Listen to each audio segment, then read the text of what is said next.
This is WKYT This Morning. Hey, good morning to you. I hope you had a great Memorial Day off. If you were off, I'm Michelle Chamberlain. And I'm Bill Brank. You were here, but hope you had a good weekend too, right? All right. It's good to have you with us. Back into the swing of things at 6 o'clock on your Tuesday. Yeah, now at 6, we're learning new details on a double shooting in Knox County, as police say a man has been charged in connection to the crime. Also this morning, a Lexington mother will return to Kentucky and join her daughters this morning as they continue to recover after the family was involved in a deadly crash out in Texas. And with still no arrests, the Lexington police are continuing to search for those responsible in 3 separate Memorial Day weekend shootings.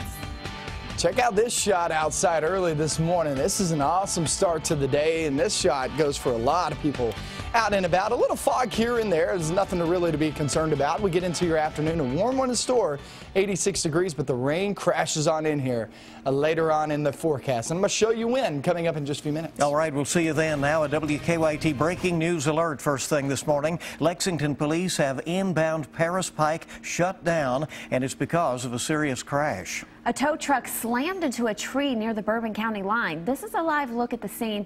Now it appears crews had to cut the driver out of the vehicle.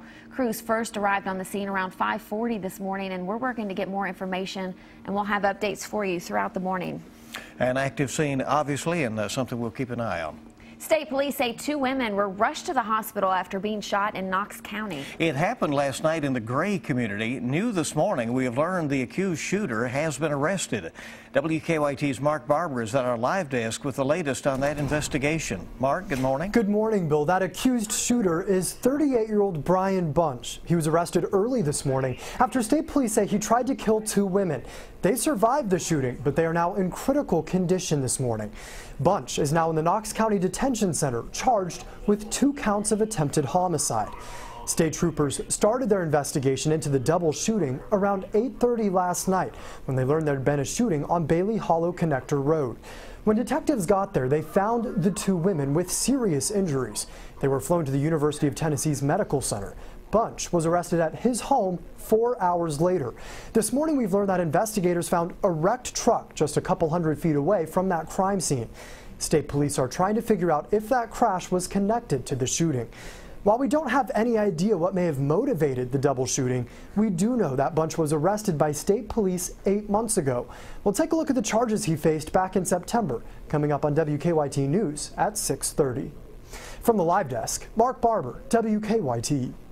Mark, thank you very much. We've been following the story now for about a week. Today, Hilda Avalar will be returning to Kentucky to begin rehabilitation after being involved in a deadly crash out in Texas. A very, very sad situation for that family. And more importantly, Hilda will once again be reunited with her 2 surviving daughters, Kimberly and Bibi Ann. WKYT's Mike Byer joins us live with a look ahead to the much anticipated reunion. Good morning, Michelle. Members of the Avalar family who were injured in that deadly crash are making good progress. Now the mom, as you guys mentioned, Hilda Avalar, is expected to be transferred here to Cardinal Hill Rehabilitation Hospital sometime today.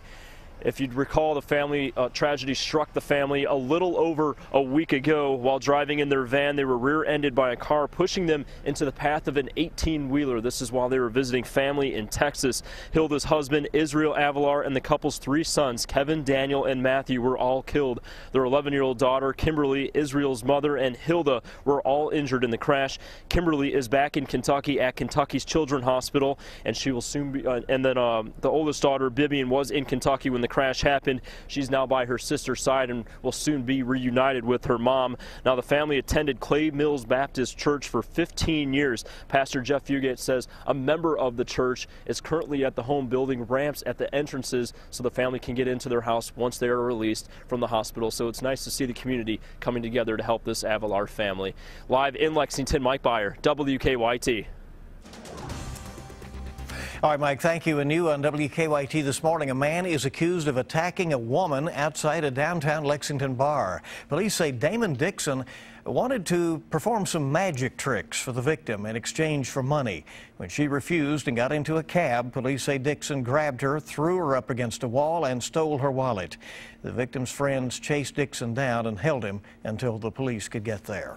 Also new this morning, deputies are investigating a fatal accident in Laurel County. The sheriff's office there says about 9:30 last night on Kentucky 363, about 10 miles south of London, a pickup truck turned in front of a motorcycle. The bike hit the rear end of the truck. Deputies say 22-year-old Sean Couch was driving the motorcycle. The Laurel County coroner pronounced him dead at the scene. No one in the truck was hurt. We first broke the news here on WKYT yesterday morning. Now we've learned more about the man hit and killed on Interstate 64 in Lexington. Police say 66-year-old Stanley Willoughby died after being hit by several cars in the eastbound lanes of I-64 near the Fayette-Clark County line. Willoughby's family tells us they aren't sure why he was walking along the interstate, but they say he was battling lung cancer and had just been released from the hospital only a few hours before the crash. Funeral arrangements for Willoughby have been set, and family members say his visitation will be at the Scobie Funeral Home tomorrow from 11 a.m. to 1 p.m. Willoughby's funeral will be following the visitation, and he'll be buried at Winchester Cemetery. New this morning, firefighters are investigating after an overnight fire destroyed a mobile home in Lexington. Crews were called to the trailer park off Georgetown Road around 1 o'clock this morning, and when they got there, they found the trailer was completely engulfed in flames. No one was injured in the fire. Now, firefighters think the trailer had been vacant for some time. They're still trying to figure out the circumstances of the fire. So unfortunately, it was a busy Memorial Day weekend for Lexington police. 3 separate shootings, all happening within a 30-hour span, still remain under investigation. Disturbing trend, really. The first took place early Sunday morning outside Saddle Ridge Bar off South Broadway. That's where police say a man was shot in the head during a fight in the parking lot. The second shooting happened just after midnight Monday morning at the intersection of Cambridge Drive and Village Drive. Now there, police found 36-year-old Demetrius Henry lying in a parking lot after being shot multiple times. He was taken to UK Hospital where he later died. Neighbors tell us it's common to hear gunshots in the area, but Henry's death is still a shame. I feel bad for myself and for the youth and for the people who get up and go to work and try to make an honest living. And all this chaos is bad. Witnesses report seeing the shooter leave the scene in an SUV. Police say it's the only information they have on the suspect. A few hours after the Cambridge Drive shooting, Lexington police were notified that a man had shown up at Baptist Health Hospital with a gunshot wound. Investigators believe he had been shot at the Pine Brook Apartments on Tates Creek Road. We're told he should recover from his injuries. The homicide on Village Drive marks the city's 9th of this year. Now, we have an interactive timeline of those at WKYT.com and on our WKYT News app. Police have not made arrests in any of the 3 shootings in the last few hours. State police say a Memorial Day cookout in western Kentucky turned violent after a man was shot in the head. State police say the incident began when 33-year-old James Smith and 29-year-old Corey Tyler started fighting outside Smith's home in McLean County. At some point, investigators say Smith shot Tyler. Tyler was taken to the hospital where he remains in critical condition. Police are investigating to see if the shooting was in self-defense. They say Smith has not been charged for the shooting at this time, but he was charged with possession of a firearm by a convicted felon. Officials from the Cincinnati Zoo are defending their decision to shoot and kill a gorilla after a little boy fell into the exhibit over the weekend. The zoo's director, Thane Maynard, says he is not placing blame on anyone involved in the incident. He says when the little boy fell into the enclosure, the gorilla grabbed him and dragged him around for about 10 minutes. Maynard says the gorilla was disoriented, and because of that, his team made a tough, quick decision in order to save the child's life. Naturally, we did not take the shooting of Harambe lightly, but that child's life was in danger. And people who question that, or are Monday morning quarterbacks, or second guessers, don't understand that you can't take a risk with a silverback gorilla. They're very big, 3 times bigger than a man, 6 times stronger than that. This is a dangerous animal. Maynard says if his team had to do it again, they would have made the same decision to shoot and kill the gorilla. He says the zoo is now reevaluating security around the exhibit to prevent future incidents. Now, your zone-by-zone forecast with meteorologist Micah Harris. We haven't had this nice of a sunrise in quite some time. Not that I can remember. This is an awesome start to the day as you step out the door. This is kind of the way you want to get out and about after having that vacation, after having that time off. You don't want to get outside and go back to work in rain and cold conditions. It feels good. It looks really, really good. I wish I could just do my whole forecast on that picture. That's a great picture. 59 degrees there in Mount Sterling in Montgomery County. And that goes for many locations. Look, you're going to walk out the door in the upper 50s, lower 60s. Little hint of fog here and there, especially the valley locations over in east and southeastern Kentucky. But for the most part, it's a nice start to the day. 86 degrees there in the forecast this afternoon. It's going to be the same as what you have felt and seen the past couple of days. Past couple of days have been pretty warm. They've been pretty muggy. But also, you cannot rule out a pop-up shower or thunderstorm in the forecast. And for the most part, we stay dry. So let's talk about your day tomorrow. Small chance at a few rumbles of thunder in the forecast. It's a little better opportunity than today, but it's still 30–40%. Definitely no washout. Watch out for some heavy downpours out of this, though, and also a little bit of lightning. Then we hit Thursday and Friday. That's when things really start to change. That's when you're going to see a big change in the forecast. Showers and thunderstorms will be likely. You're planning anything on Thursday and Friday, just know this, that you're going to have some heavy downpours out of this. Severe weather threat is minimal. I mean, I would say virtually zero. But with systems like these and the tropical air mass that we have in place, you just can't rule out an isolated stray cell here or there. So we just got to watch out for that. But for the most part, it's going to be heavy downpours, lightning. That's what we're really going to be focusing in on Thursday and on Friday, too. So both of those days look pretty wet, especially if you get one thunderstorm after another. This is a front moving over us, okay? This isn't pop-up showers and thunderstorms. Front moves over us. That means heavy downpours out of these, and also that lightning in the mix as well. So we're going to be looking at a pretty wet, solid wet days there Thursday and Friday. Saturday and Sunday, still can't rule out that chance of rain at about 40%. But those 2 days, Bill, we're talking 60% both for Thursday and Friday as we're trying to get a lot of these events going on. We got Relay for Life heading off towards your weekend. And even that time, like I said, just can't rule out a few storms in the forecast as that front tries to push on through. Now, hard to schedule those events at a time when the weather's going to be terrific, as it has been the last few days. Right, but, absolutely. People got to enjoy that. 6:12 is our time, and every morning right here we bring you weather and traffic together. So let's go out and check with Officer Don and see what's happening on the roads. Don? Good morning. Well, getting word the crash on Paris Pike may be cleared, or at least they'll get the road back open here in the next few minutes.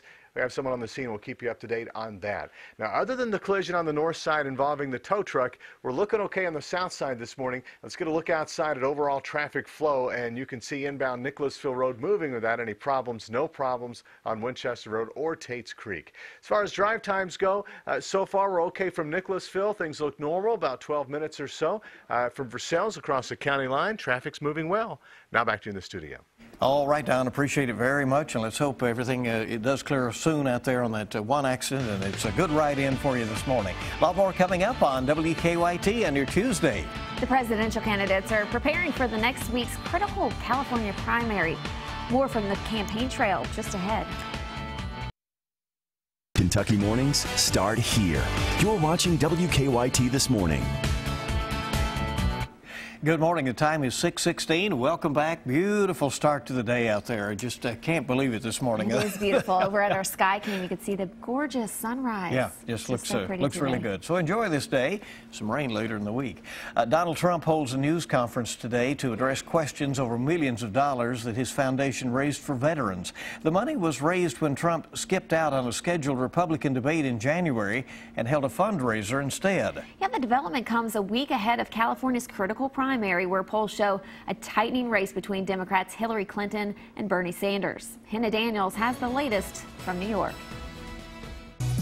Donald Trump is expected to set the record straight today about his fundraising efforts on behalf of veterans. We just raised almost $6 million for the vets. The presumptive GOP nominee has come under scrutiny from the media and some veterans groups for failing to disclose where the money went. He brushed the issue aside while courting vets at an annual motorcycle event in Washington, D.C. Sunday, while tearing into his likely Democratic opponent, Hillary Clinton. She thinks the VA is doing good. If she thinks they're doing a good job, then I've been wasting a lot of time, because I know the vets and they are miserable with what's happening. Clinton remains locked in a tight battle in California with rival Bernie Sanders. The Vermont senator attended Game 7 of the Western Conference Finals last night. Like the Warriors, who fought back from the brink of elimination, he's hoping for a great comeback in the Golden State.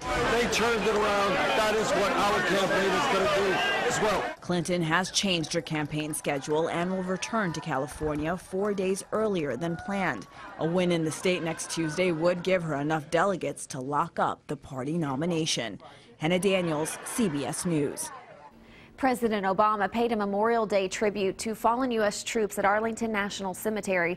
The president laid a wreath at the cemetery's Tomb of the Unknowns. He also delivered remarks at a ceremony honoring those who made the ultimate sacrifice in combat. The president closed by calling on all Americans to honor the fallen military members in actions like volunteer work. After bracing for long lines, only a few headaches were reported among Memorial Day travelers at major U.S. airports. Passengers at New York's JFK Airport say security lines remained short yesterday. At Miami International Airport, many reported security lines being about normal.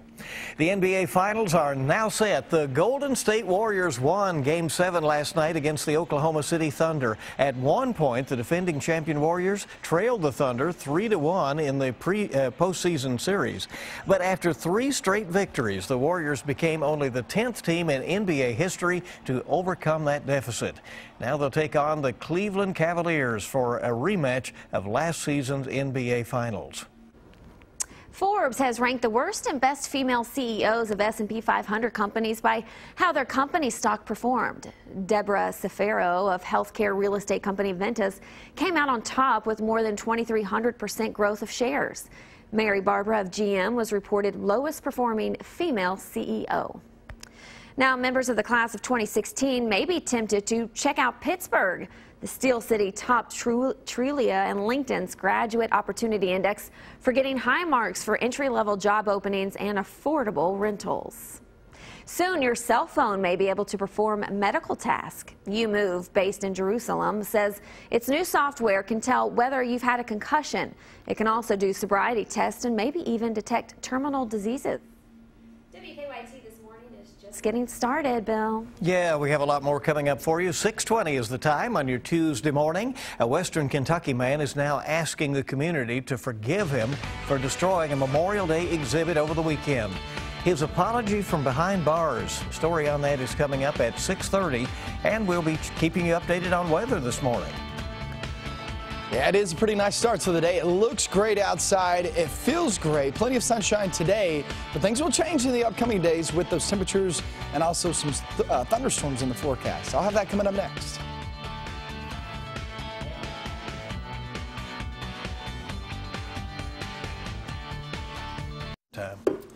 Welcome back to WKYT this morning. Your time is 6:24. A man faces attempted murder charges following a double shooting in Knox County. And that's what's trending at this hour. We're gathering more details. 38-year-old Brian Bunch is accused of shooting 2 women at a home on Bailey Hollow Connector Road. Investigators have not said what led up to the shooting. The victims' conditions are unknown. They have been flown to a Tennessee hospital. It is a beautiful start to this last day of May out here in Lexington this morning. And here's a quick check of your forecast with Micah. You know, it's just so weird to hear you say that. Last day of May. We're almost in June. Unbelievable how fast this is flying by. It's not summer. It's not summer officially. That actually comes June 20th. So we still have about 21 days to go. But nonetheless, it's still a pretty good looking day outside, and it feels like summer. I mean, you're walking out the door, still a little bit muggy. But as we travel off into your afternoon, it gets, big time mugginess. We're there at 86 degrees, mixture of sun and clouds. We stay mainly dry again today. Look, the past couple of days is basically what you're going to be seeing and feeling today. But things will change, guys, as we travel off towards your day tomorrow with that small chance of rain. And then it really picks up on Thursday, Friday, possibly off into your weekend. I'm going to break that forecast down for you in your 7-day. Coming up in just about 10 minutes. All right, really heating up late afternoon today, so everybody keep that in mind. Enjoy it. Yes, this is one way to pay off a speeding ticket. Yeah, a Texas man was upset about his fine, so he paid it with pennies. Just dumps it on Did he really do that? Yeah. Brett Sanders says he had to pay $212 for going 9 miles over the speed limit. So he got about 20,000 pennies from the bank, loaded them into 2 buckets, and dumped them off at the local courthouse. So does that count? Did he pay off his ticket? Well, it's money. I'm curious to know how that turned out. Right. So an apparent case of road rage turned into a violent hit and run in Florida yesterday, and it was all caught on camera. It started with a car cutting off motorcyclists in Tampa. After an exchange of angry words, witnesses say the driver of the car ran over a couple. Oh, my goodness. Look at that. Unbelievable. And that it's caught on the video there. One of the motorcycles there at a red light. Police caught up to the driver of the car just minutes later and obviously have arrested him. They say the 2 passengers on the motorcycle did have injuries and have been hospitalized. So rough happenings there in Tampa, huh? That's crazy to see that video. Okay, so road rage on the holiday. Good to have you along on WKYT this morning. 6:27 is our time right now, and our news team is busy this morning. Yeah, when WKYT This Morning returns, Lexington police are investigating a crash involving one of their officers, who they say may be to blame. That's coming up at 6:30. All of our top stories coming right up. And tonight's Mega Millions jackpot is $235 million. Wednesday night's Powerball jackpot is $100 million. Keep it here on WKYT This Morning.